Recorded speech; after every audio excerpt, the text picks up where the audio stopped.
Saya beri contoh ya betapa pentingnya mindset ya, cara berpikir. Orang itu menjadi kikir itu karena nganggap hidup itu lama dan uang itu penting. Kalau zaman Nabi itu sederhana kalau melihat hidup. Pernah suatu saat Nabi itu punya jatah makan. Karena Nabi itu hidupnya juga pas-pasan. Jadi Nabi itu unik. Beliau di satu sisi kaya raya, bisa ngurmat Abu Hurairah, Ammar, Suhaib. Ashabu Sufa itu dirawat Nabi semua. Itu kan kaya, bisa ngerawat sekian orang. Tapi di sisi yang lain untuk pribadinya beliau miskin. Kadang nggak bisa makan hari itu. Tapi di saat yang sama bisa merawat Ahlus Sufa. Jadi keliru kalau orang hanya cerita Nabi itu miskin, untuk makan dirinya aja susah. Itu keliru. Kelirunya kalau tidak diteruskan, tapi Nabi mampu menghidupi Ahlus Sufa. Singkat cerita jatah makannya Nabi itu dikasihkan orang ketika Nabi tanya, ya Aisyah, makanan jatah saya di mana? Oh ya Rasulullah, tadi ada orang minta tak kasihkan, maka makanan itu habis. Apa kata Nabi? Kamu salah Aisyah. Yang kamu kasihkan itu justru yang masih. Ya, yang kamu kasihkan itu justru yang masih. Sehingga Nabi menganggap, makanya Nabi terus ngendikan. Ya kalau mukhatabnya lelaki ya kira-kira begini. Wahal laka min malika illa ma akalta fa'afnaita walabista fa'ablaita. Terus tanya wa tasaddaqta fa'abqaita katanya. Harta kamu ya kamu makan kemudian ke WC jadi kotoran atau punya pakaian mewah nanti rusak. Wa tasaddaqta fa'abqaita. Ada yang kamu sedekahkan yaitu yang abadi sampai akhir. Sehingga banyak pengusaha yang mencintai saya setelah tak ajari hadis itu. Misalnya punya uang 1 miliar karena dia spekulan atau pedagang rawan bangkrut, disedekahkan ke masjid 50 juta, yaitu yang abadi. Jadi kalau suatu saat bangkrut, dia masih punya uang 50 juta di akhirat.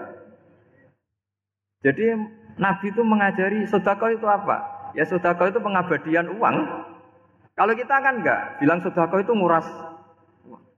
Itu pikirannya setan, dan pikirannya orang Islam. Itu cara berpikir setan, bukan cara berpikir umat apa? Sehingga Sayyid Ali Zainal Abidin itu kalau ada orang minta, kemudian beliau ngasih, itu beliau bilang gini, marhaban biman hamala zadi ilal akhirah. Matur nuwun nggih jenengan sing beto sangu kula nate. Jadi dianggap teller saja. Orang yang minta uang beliau itu dianggap tukang nyatet bank ini. Karena sudah ditabungkan, ya sudah. Kalau kita kan enggak, wah pengemis tuh ganggu gini-gini. Kecuali pengemis profesi ya mungkin kita agak-agak enak. Mari zaman akhir itu ada pengemis apa? Profesi. Jadi repot. Terus tak beri contoh lagi kebahagiaan ketika kita milih Islam moderat. Islam kita diajarkan guru-guru kita, utamanya oleh guru kita Mbah Maimun. Saya juga sering ketemu beberapa ulama dunia, termasuk Habib Umar. Saya juga ikut sowan ke sini pas beliau sama Habib ini Hasan Toha Putra di sini sama orang-orang moderat itu cara berpikir juga luar biasa indah. Beliau pernah cerita ya beberapa ulama lah, banyak yang cerita itu.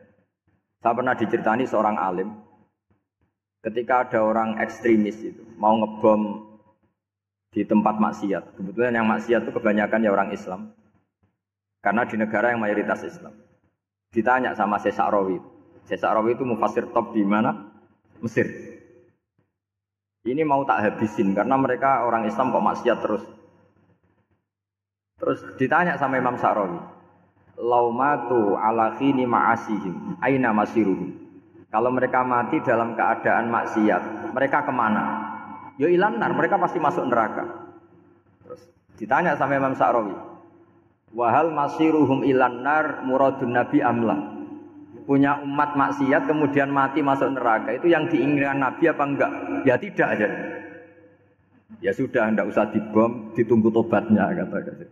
Karena kalau mati dalam keadaan itu ke neraka dan itu tidak yang diinginkan Rasulullah Sallallahu Alaihi Wasallam. Terus ekstremis ini menjadi tobat, tidak berpikir ekstremis Mas. Jadi orang itu harus berpikir mindset yang baik. Meskipun kadang berpikir baik itu ya agak-agak kacau. Ada seorang wali majdub itu kalau berdoa agak kacau, tapi nggak bisa dibantah. Masyhur itu doa itu. Ini sekaligus ijazah, tapi kalau sebelum wali nggak boleh. Itu datang ke makamnya Rasulullah SAW. Terus doanya itu begini. Ya Allah, sekarang terserah engkau. Ya Allah, sekarang terserah Engkau. Jika saya kamu jadikan orang soleh, jika saya Engkau jadikan orang soleh, maka surra habibuk, maka kekasihmu ini senang. Yang susah musuhmu yaitu setan. Tapi kalau Engkau menjadikan saya orang fasik, maka yang susah kekasihmu, yang senang musuhmu. Jadi kan punya dua pilihan itu. Wah itu kan doa tapi kayak teror itu. Ya jadi berdoa di Raudhah. Wah itu pasti mandi itu karena agak-agak maksa Tuhan itu. Ya Allah, Engkau punya dua pilihan. Jika saya jadi orang soleh, maka kekasihmu ini senang. Musuhmu yang susah yaitu setan. Tapi jika saya jadi orang fasik, maka musuhmu yang senang, kekasihmu yang susah. Mohon terserah jenengan, mau menyenangkan kekasihmu, apa menyenangkan musuhmu? Gitu. Kira-kira gimana? Kalau tertarik boleh doa itu dipraktekkan. Tapi kayaknya kalau copy paste itu nggak keren, apa? Jadi dulu orang itu muamalah sama Allah dan Rasul itu rileks.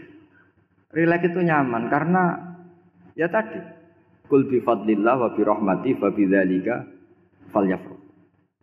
Sehingga Imam Izzuddin bin Abdissalam itu ngendikan innalladzina yarmunal muhsanatil ghafilat.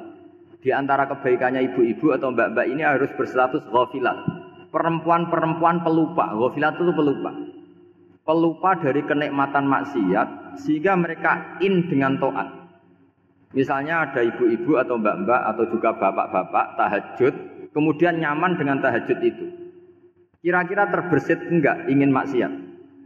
Enggak kan, karena sudah nyaman dengan tahajud, dengan taat. Maka dibutuhkan kenyamanan dalam beribadah. Sebab itu ala bidzikrillahi tatmainnul qulub. Makanya saya termasuk kiai yang setiap ngaji itu happy, seneng. Karena ini untuk kampanye, seneng dengan ngaji, dengan taat itu sudah luar biasa. Kayak apa kalau mereka senengnya kalau nunggu melakukan maksiat. Jadi termasuk bentuk perlawanan kita terhadap maksiat adalah usahakan kamu tuh bahagia, senang dengan taat. Istiqnas billah, mu'anasah billah, farah billah, itmi'nan tumakninah billah. Sehingga ini mencukupkan kita tidak berkebutuhan maksiat. Meskipun kita ya manusia, pasti suatu saat atau sudah pernah maksiat. Serasa diceritakan lah, itu mesti gitu. Lah orang-orang dulu itu orang yang sukses mengelola bahagia ma'allah wa billah walillah. Jika wali-wali dulu itu jadi wali itu tidak mesti karena ibadahnya banyak, itu enggak. Mereka orang yang ibadahnya itu biasa. Biasa-biasa sekali. Ulama-ulama dulu ibadahnya biasa sekali. Tapi qulubuhum ma'allah, hatinya itu ma'allah. Itu ada seorang wali itu jadi wali, Umar bin Abdul Aziz yang dikenal Khamisul Khulafa. Khamisul Khulafa. Di luar Khulafaur Rasyidin 4, di antara yang soleh adalah siapa? Umar bin Abdul Aziz. Itu ketika mau meninggal, itu senangnya bukan main. Itu semuanya nangis, beliau senang. Terus tanya, kenapa kamu senang? Memangnya saya kalau mati itu kemana aja? Ila khairi madhubin ilah, ke zat terbaik. Dibang urip mbek kowe bolet atau mbek arhamur rahimin ya. Yaitu Allah Subhanahu. Jalaluddin Ar-Rumi ketika mau meninggal itu muridnya nangis semua, beliau marah. Kamu harusnya pesta karena saya mau ketemu kekasih saya, malah kamu tangisi, goblok sekali kamu katanya. Jadi orang-orang dulu itu luar biasa. Karena tadi mereka tidak ingin ketemu Allah itu dianggap problem. Harus sesuatu yang membahagiakan. Makanya wali-wali itu kalau berdoa begini. Wa khairu ayyami yauman alqa fi, dan jadikan hari terbaikku adalah hari ketika saya ketemu engkau ya Allah. Pernah dengar doa itu? Wa khairu ayyami yauman alqa fi, dan hari terbaikku adalah hari saat ketemu engkau. Aman kan enggak? Sampai mati ku wedi. Saya tidak tahu wedi dosa apa wedi Israel apa wedi malaikat siapa? Mungkar Nakir. Sebenarnya tidak perlu seperti itu. Karena cara pandang Nabi itu ini bisa dipraktekkan. Kalau kamu orang baik, mati artinya apa? Ya baik. Karena husnul khotimah. Kalau kamu orang yang buruk, itu kata Nabi, anggap saja mati itu akhir dari keburukan kamu. Nah, kowe urip terus malah maksiat terus. Maka Nabi itu kalau ngajari kita berdoa gini, Allahumma ij'alil hayata ziyadatan li fi kulli khairin wal mauta rohatan li min kulli syarri. Ya Allah, kalau saya hidup ya anggap saja ziyadah fi kulli khairin, berpotensi nambahi kebaikan. Kalau saya mati anggap saja ini akhir dari segala keburukan. Maka saya berkali-kali guyon. Makanya tradisi ulama-ulama NU, ulama-ulama pesantren, ya ada hanya NU, pokoknya ulama-ulama alim. Itu kalau ada orang mati, orang nakal gitu mati, ini saya gitu. Itu hadirin mesti gak terima. Wah, api enang itu wong wakal. Tapi dipaksa sama kiainya, saya gitu. Lama-lama dipaksa. Saya gitu. Padahal ning atine kiai wis ra iso maksiat meneh, wis saya gitu. Karena dengan mati berarti saya sudah tidak bisa maksiat lagi. Jadi Nabi melihat hidup dan mati itu segampang itu. Kalau al-hayata ziyadatan li fi kulli khairin wal mauta rohatan li min kulli syarr. Coba kita ke depan itu kan ada potensi zina, potensi korupsi, potensi maksiat. Yang bisa menghentikan potensi itu apa coba? Mati ya, udah pinter ya. Sudah maju berarti. Berani mati. Berani. Tapi jangan di sini ngel-ngelo panitia. Artinya yang selama ini kita risau dengan kematian, dengan apa? Nabi ngajari kita tadi. Allahumma ij'alil hayata ziyadatan li fi kulli khairin wal mauta rohatan li min kulli syarr. Ya Allah, jadikan hidup ini sebagai bekal menambah kebaikan dan suatu saat kalau saya mati, semoga itu akhir dari segala keburukan. Jadi artinya Nabi itu ngajari kita itu positif terus. Sama seperti ulamanya tadi. Nak lagi rukun mbek tonggo ya sanggep ae kanca kaapian. Nak nenengan ben ra utang ngoten. Dadi pokoke penak terus itu. Nak bojo lagi ngamuk alhamdulillah gak ngajak blonjo. Nak pas rukun ya alhamdulillah kok lagi rukun. Jadi gampang semua. Makanya ada seorang alim itu ngendikan begini, ada yang tanya. Saya tuh dulu ketika kaya, teman saya sering main ke saya. Setelah saya miskin gak ada teman-teman yang ke saya. Dikira si Habib ini kebetulan orangnya Habib itu mendukung keluhan dia, ternyata enggak. Si orang alim itu bilang gini, malah bagus toh gitu. Kowe wis melarat buruhe wong. Ya sudah kamu miskin buruhnya orang lain, misalnya tukang manol di pasar atau tukang becak. Kemudian teman-teman kamu datang, malah kamu malu tuh jadi tontonan. Bagus kalau mereka lupa, pas kamu miskin enggak ada yang lihat katanya. Jadi apa ya, dianggap enteng saja gitu. Akhirnya orang ini nggak jadi ngeluh. Selama ini kan kita ngeluh ya, ketika miskin teman-teman nggak datang. Coba kalau mereka datang pas kamu buruh bikin foto di orang lain, mantan bos buruh, malu nggak? Milih datang kepada? Nggak lah, sudah bener itu. Jadi ulama dulu itu makanya sering baca biar tahu solusi hidup. Jadi ulama dulu itu gampang sekali melihat kehidupan itu, gampang sekali, indah, gampang. Sekarang tuh enggak. Orang itu cara berpikir nuruti nafsu, itu yang bahaya. Makanya Quran kritik ara'aita man ittakhadha ilahahu hawa. Orang yang cara berpikir itu nuruti hawa nafsu. Kalau zaman Nabi, zaman sahabat, zaman ulama itu enggak seperti. Jika cara berpikir itu mudah.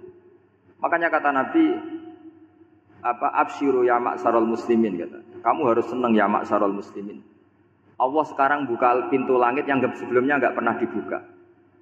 Dan Allah yubahi bikum malaikatah, dan Allah membanggakan kamu kepada para malaikat. Kenapa? Umatnya Muhammad, umatnya Rasulullah Muhammad SAW itu kalau sampean kepengin mati setiap saat itu baik, itu resepnya gampang kata Nabi. Addu faridotan wantadzoru ukhra.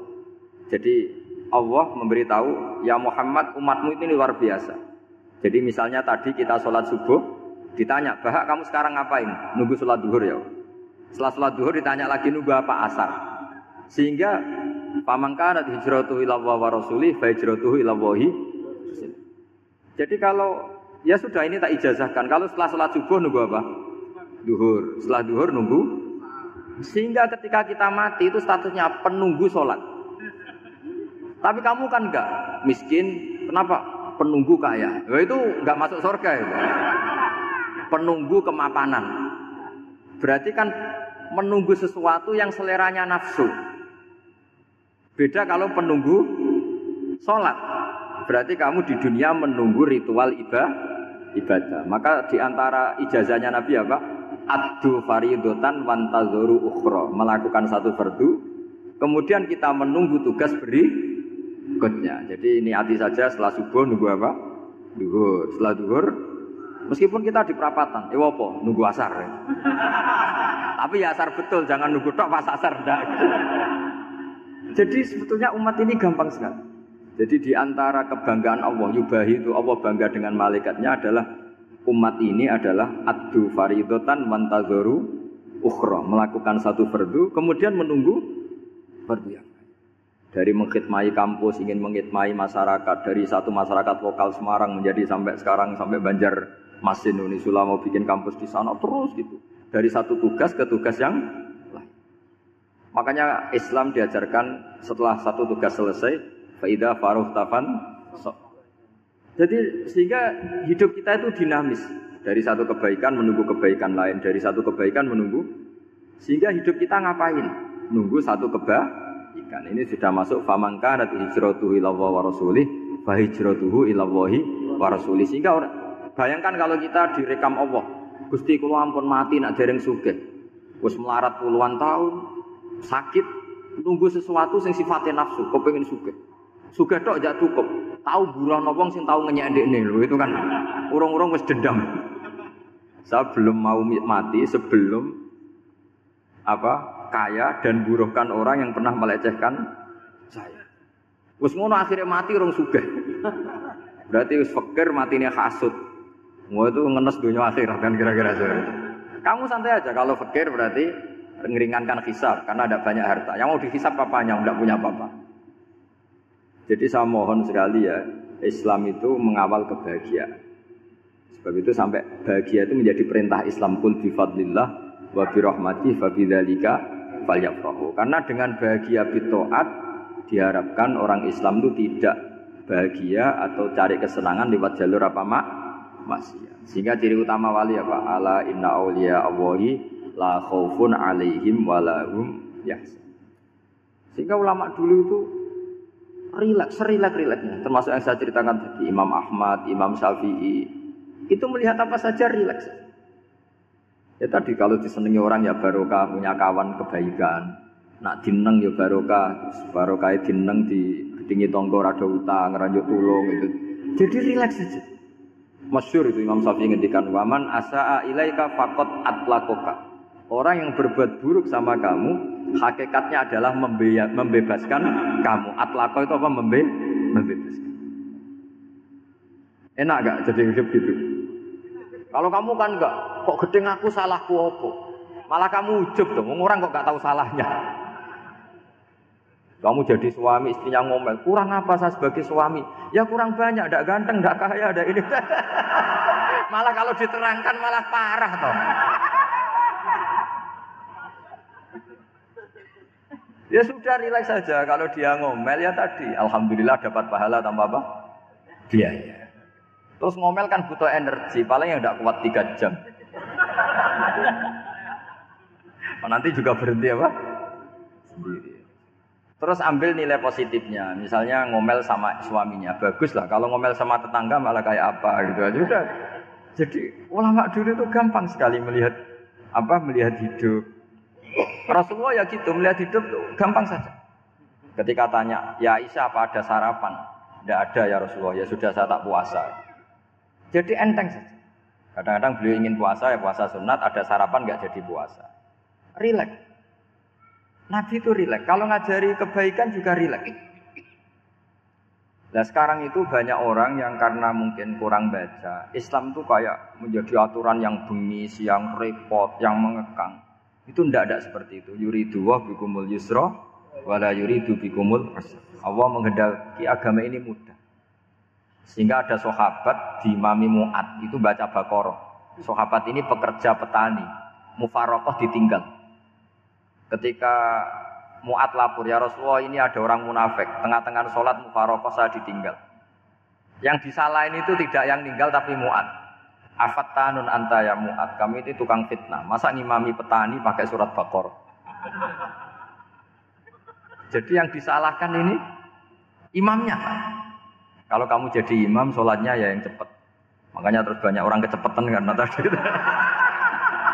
Jadi Nabi itu enteng sekali. Jadi apa ya? Nabi itu beda dengan yang kita bayangkan beda.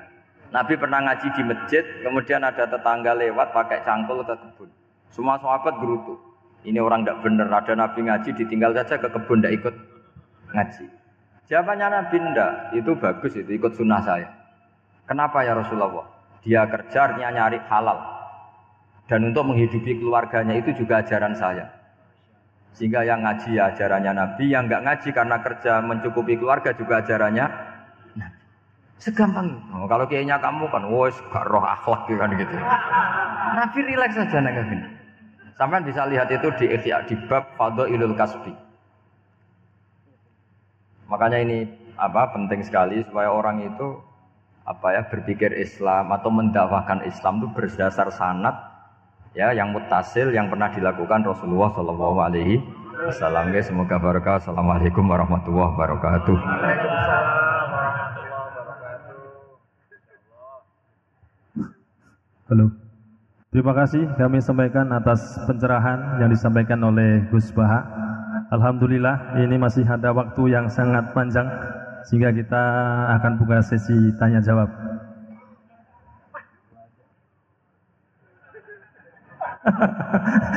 Hanya 2 penanya. Monggo siapa yang mau nanya? Kang Mujib. Ibu? Ibu 1. Ya, monggo. 2 saja. Monggo.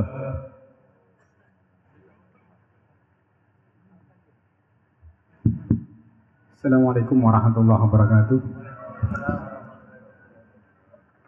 Allahumma arinal haqqa haqqa warzuqna tiba'ah wa arinal batila batila warzuqna tinabah. Gus, di era sekarang ini terlalu banyak kiai. Jadi saking banyaknya kita yang awam ini bingung mana kiai yang benar, yang betul-betul benar menurut Allah. Mana yang seperti nampaknya benar, tapi ternyata itu tidak seperti yang diinginkan Allah. Jadi cara pandang panjenengan ini bagi saya sudah luar biasa mencerahkan sekali. Jadi karena itu kami mohon ini kebetulan ada ketua yayasan juga, ada Pak Rektor, ada baiknya kampus ini mulai mendekatkan tradisi keilmuan santri dan akademik ngaji yang fundamental begini. Saya usul itu Bu. Bagaimana 1 bulan sekali lah Gus Baha kerso ke Semarang. Itu yang pertama. Yang kedua, saya juga termasuk orang yang gelisah dengan realitas sekarang. Saya juga mau ngajukan permohonan kepada Gus Baha. Permohonan yang paling ini, mbok jenengan nulis 1 buku, saya Muslim, saya happy gitu loh. Ini kayaknya pas banget ini. Jadi ben ora ketok kok serius banget beragama saiki iki abot banget gitu. Itu yang ketiga, ini penting sekali bagi kita orang-orang tua. Zaman saiki golek anak iso ngalim kok Gus Baha angel. Jadi saya ingin tolong Gus Baha ceritakan sejujur-jujurnya bagaimana orang tua jenengan didik sejak kecil sampai iso koyo sampean sakniki. Cekap saya kira. Assalamualaikum warahmatullahi wabarakatuh.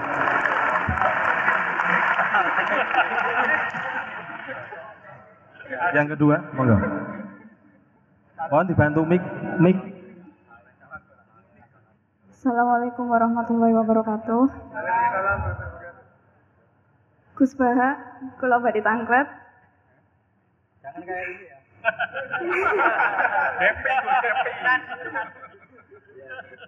Untuk perempuan, hakikatnya menutup aurat niku pripun? Soalnya kula gadah teman niku rata-rata santri tapi kok mboten menutup aurat secara sempurna. Nah, kula pengen ngertos ilmune niku sing jelas pripun. Sampun.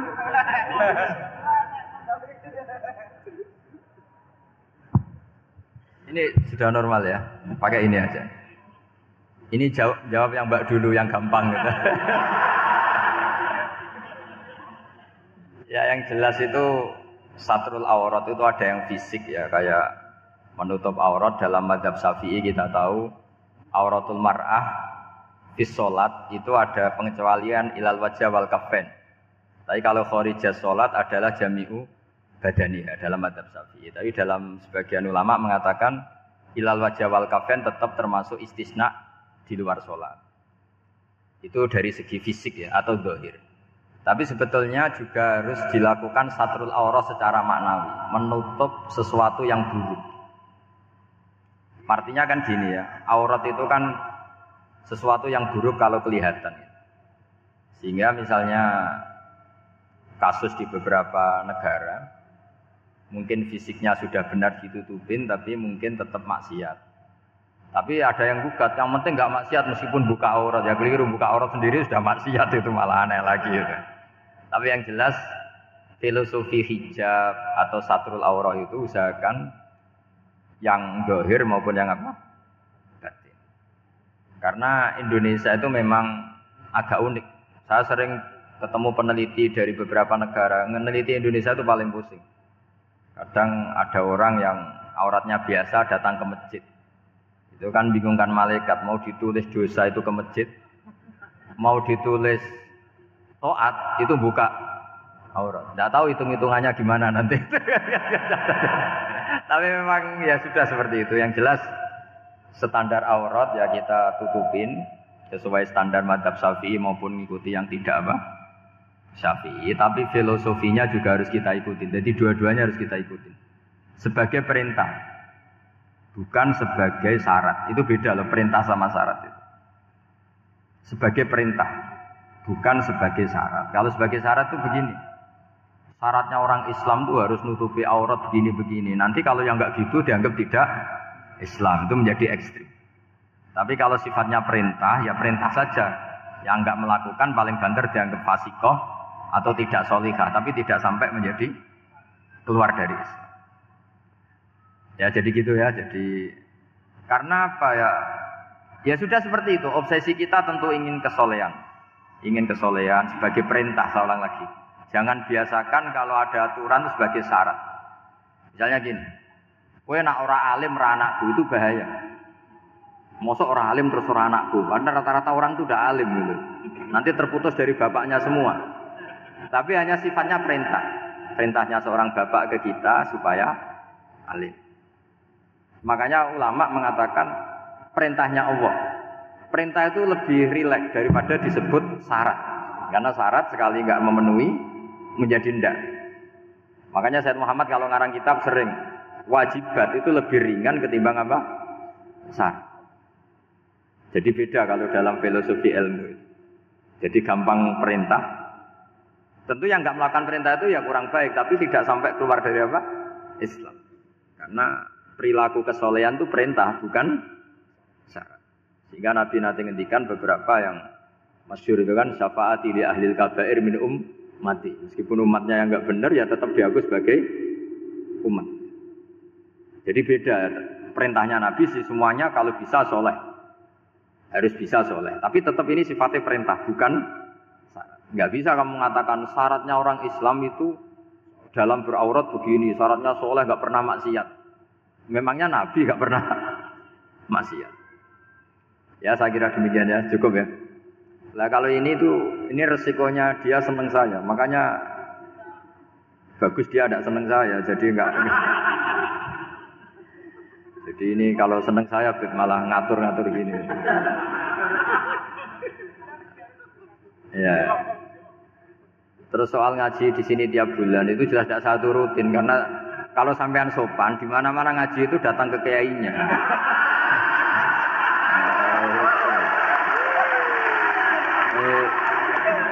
Itu kalau Imam Malik ada pertanyaan kayak Anda dimarahin. Al ilmu yu'ta la ya'ti.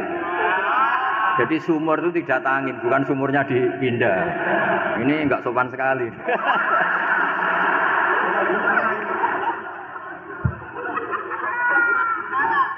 Terus menyangkut orang tua, kenapa saya alim? Itu juga enggak boleh dijawab.